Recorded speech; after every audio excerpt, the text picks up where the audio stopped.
Good day, everybody, and welcome to another edition of the Military and Foreign Affairs Network. I am your host, the voice of reason. Today, we're going to continue our ongoing coverage of the war between the Russian Federation and the Ukraine. We're also going to cover a couple of different topics as well. So, to start the day off, it looks like the presidential debate is tonight here in the United States. Are you going to watch it? Are you going to take part? Now look, you have I don't want to say in all probability, this is a absolute fact.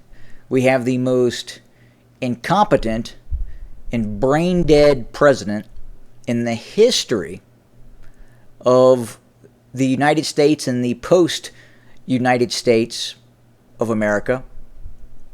And then you have on the other side, for certain folks, the most unpopular president in the history of mankind. When I mean unpopular, I mean there is a certain segment of society that we have never really seen before. It's an anomaly within the American body politic. But especially those on the extreme left really dislike Donald Trump. And there's some folks on the center right that also are not very happy with him as well. And then again, on the other side, you have Joseph Biden, the most incompetent. And when I say incompetent, if we go back and we look at his early days in politics, you can clearly see it is rife with fraud, false claims, and he's just really an idiot. Not a very intelligent person. And compounding this is the fact that he's more than 80 years old and suffering from dementia. Yeah, unbelievable. I mean, it really is insane that the Democrats are fielding this guy to run again. And as I've talked about before, that is what disturbs me the most, because they can clearly see he is not fit to run. And he's incredibly unpopular just on those issues at hand. His incompetence, the problems he's had with his family, the Joseph Biden crime family, the lies, and then the dementia. The inability to remember something that he discussed 15 minutes ago. Or creating past history that never occurred. Like his son being killed in action in Iraq. He said that. He's crazy. He's nuts. But unfortunately, the people behind him are actually running the show. And as I've said before, what is most disturbing is the fact that they're running him again. And under normal circumstances, he would be voted out of office. He would be voted out of office. But unfortunately, there is a very high probability that the voting process is controlled by the unitary one-party state.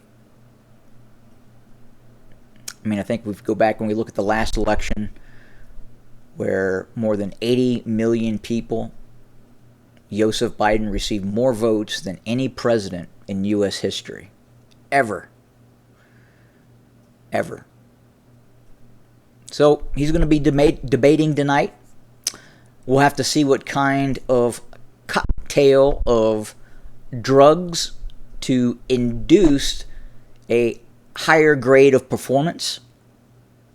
If we have any medical professionals that are out there, maybe they could give us some insight in the comment section on what kind of drug cocktail they are giving Joseph Biden, the figurehead of the unitary one-party state. Now, today we are in the end of June, and if we go back last year, I was in Hawaii about this time. Hawaii, very, very beautiful place.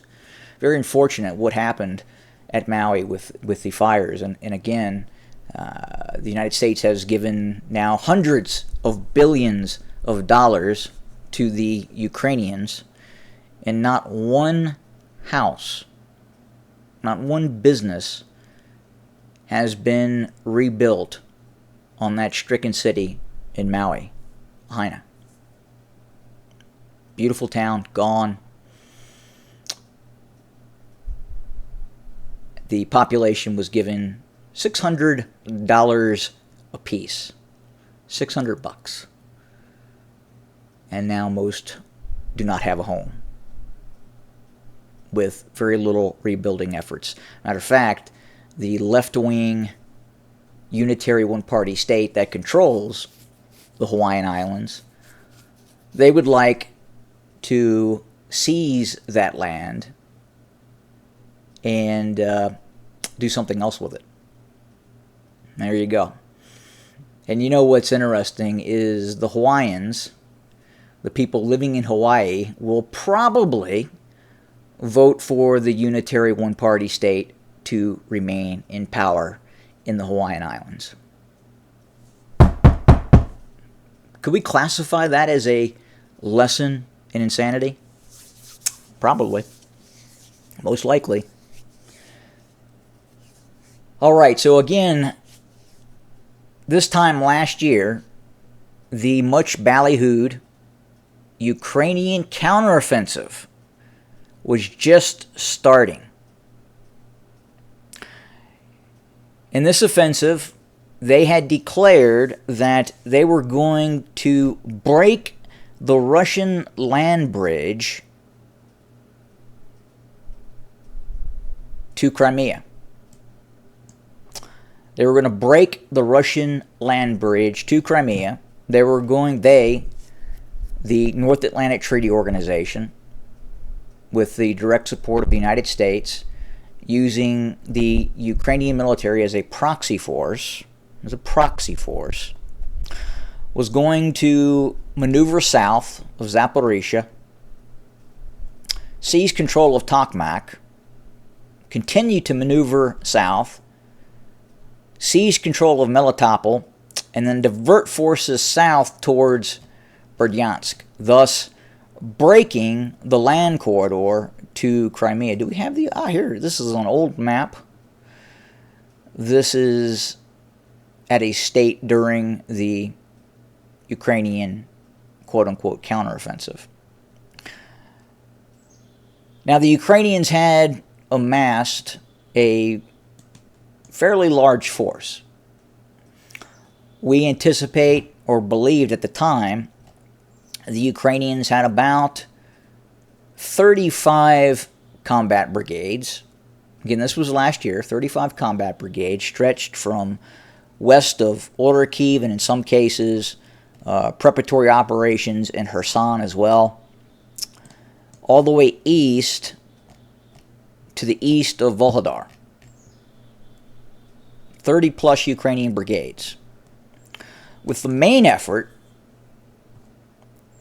designed just to the south of Orikhiv, that was going to maneuver south, seize control of Tokmak, continue south towards Melitopol,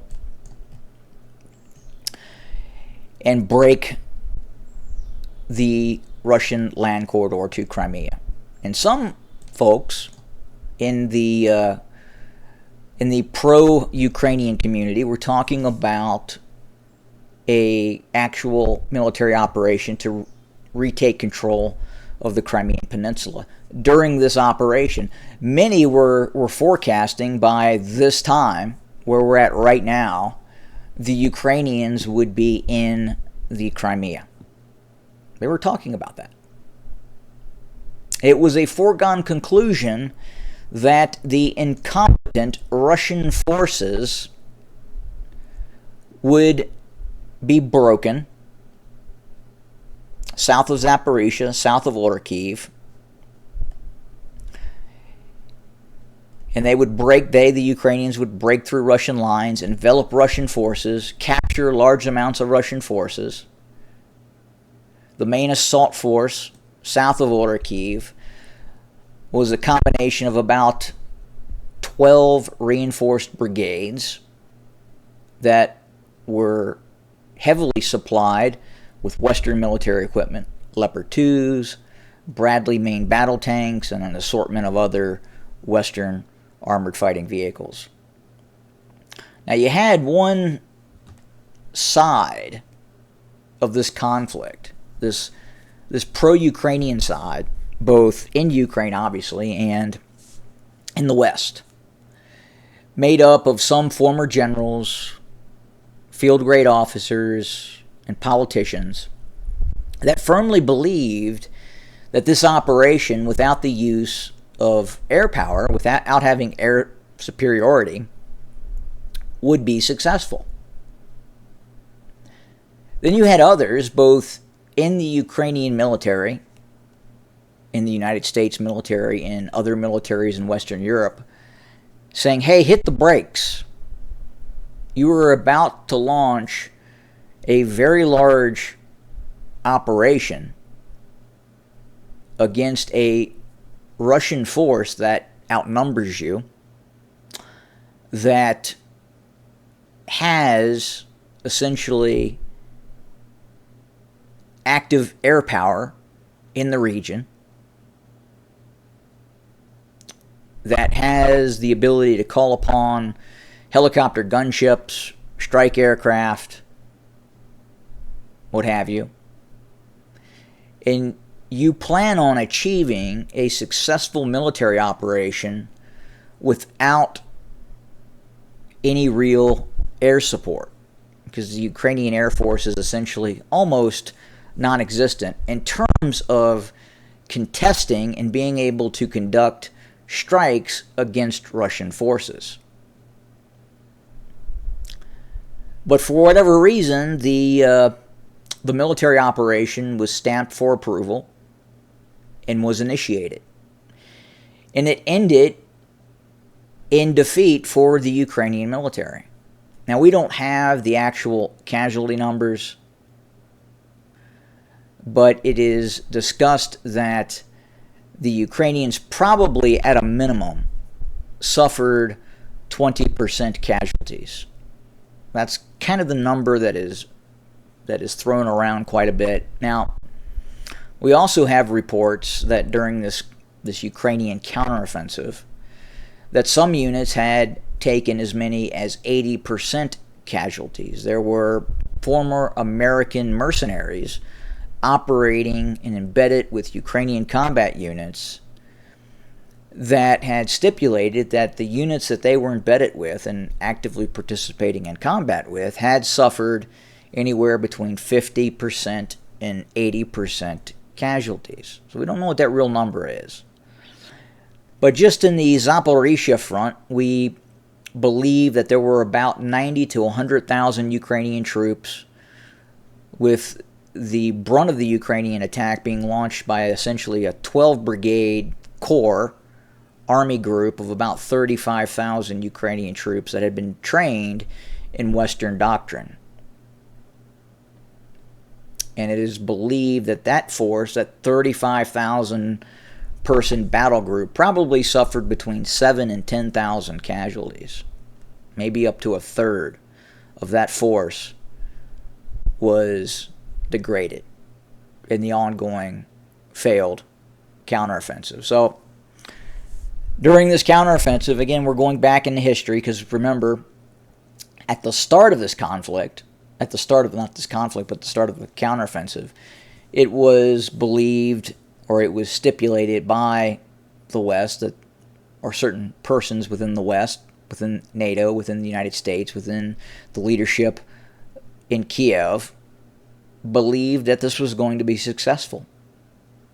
They believed it was going to be like some of the other offensive operations that the Ukrainians had launched prior that were relatively successful. Now, we can debate whether the Russians withdrew. Did the Russians stand and fight like they fought in the Zaporizhia offensive? Maybe, maybe not. But there's one thing for certain, is that it failed. The largest area of success was near Robotyne, this area here. And many Ukrainian troops died in this bulge or salient that was created. And again, it's not a very deep salient if you look at it. The maximum penetration was about 7 kilometers. That's it. That's it.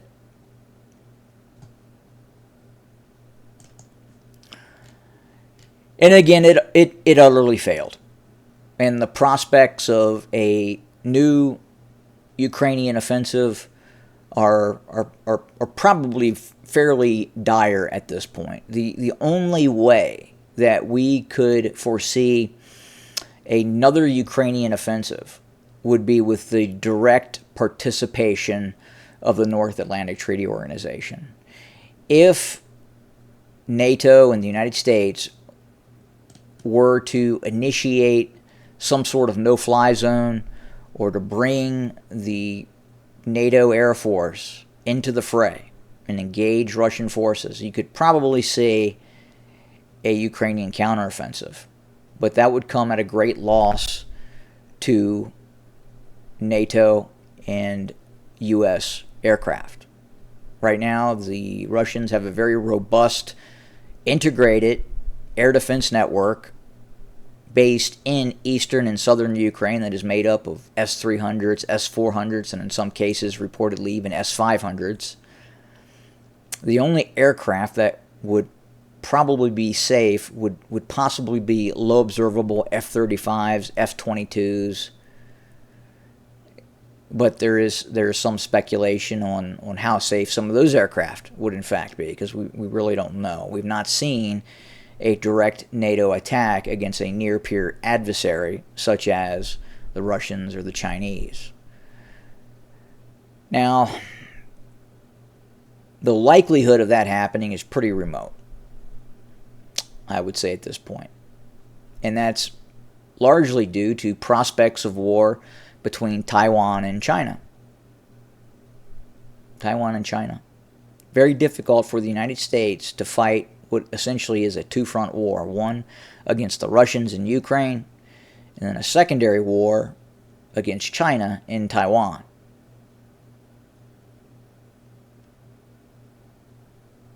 So we'll see what happens. But again, just remember, a year ago, what was talked about, what was happening on the ground, and what things ended up happening. And you know, the biggest issue was maybe not so much the fact that the Russians had a Air Force deployed on the battlefield, that the Russians had essentially air superiority. But the fact that the NATO alliance believed that the Russian army, the Russian ground forces in theater of operations, was incompetent, had low morale. So they took a gamble. They made a bet. And that bet was that even without air superiority, that because of the incompetence of the Russian warfighter and the Russian soldiers on the ground and low morale, that the Russian military would break. It would run, it would capitulate, and the Ukrainians would progress approximately 30 kilometers per day against Russian forces. That was the anticipated timeline of advance for Ukrainian forces. 30 kilometers a day. Obviously, They didn't even come close to that. Not even close. And they greatly underestimated their adversary. The Russians proved not to be incompetent. And they proved that they were willing to fight.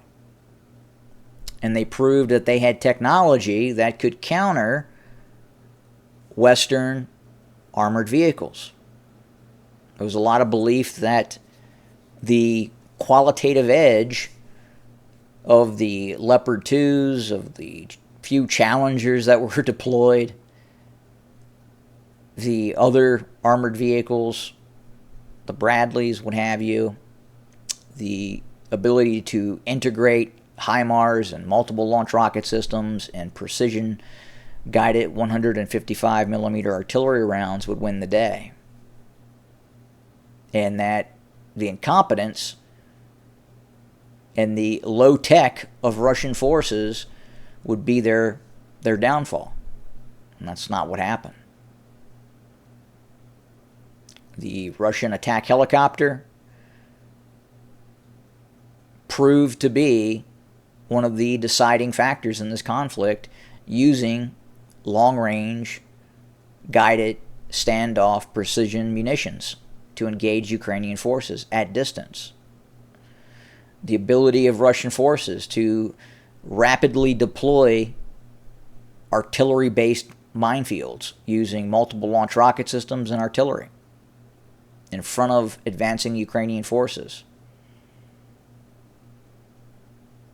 Traps that were set up to interdict southbound Ukrainian forces, causing them to stagnate and then be engaged by Russian forces on the ground and aircraft. And then finally, the glide bomb. The glide bombs that the Russians used also greatly inhibited the ability of the Ukrainians to advance south. And again, back to air power. Not having air power, or having the audacity to believe that your enemy is so incompetent, even if they have air supremacy and air superiority, you could still win the day. Now, again, there was persons in the NATO High Command, military personnel, that were saying, hey, hit the pause button. You're not ready for this yet. But they proceeded. They proceeded anyway. The political decision was made to proceed. This is the same group of people that now run the United States. The same group of people that could miscalculate, make a bad decision, and the United States finds itself in a global war against the Russians, and in all probability that will bring in other nation states as well. Yep, it's getting close. And as long as the figurehead in chief remains in the White House, in this unknown group of unitary one-party statists who are using the power of federal law enforcement, municipal law enforcement, against its political enemies here in the United States, the probability of error is very, very high. Very high. So let's see what happens. Let me know, are you going to watch the debate tonight? Are you going to check it out? Thoughts on the past Ukrainian offensive? Remember what was said prior to the offensive. How it was talked about what was going to happen as if it was guaranteed. And now where we sit today. Russian operations continue. This war of attrition continues. That does it for today. Thank you for joining us. As always, have a good day.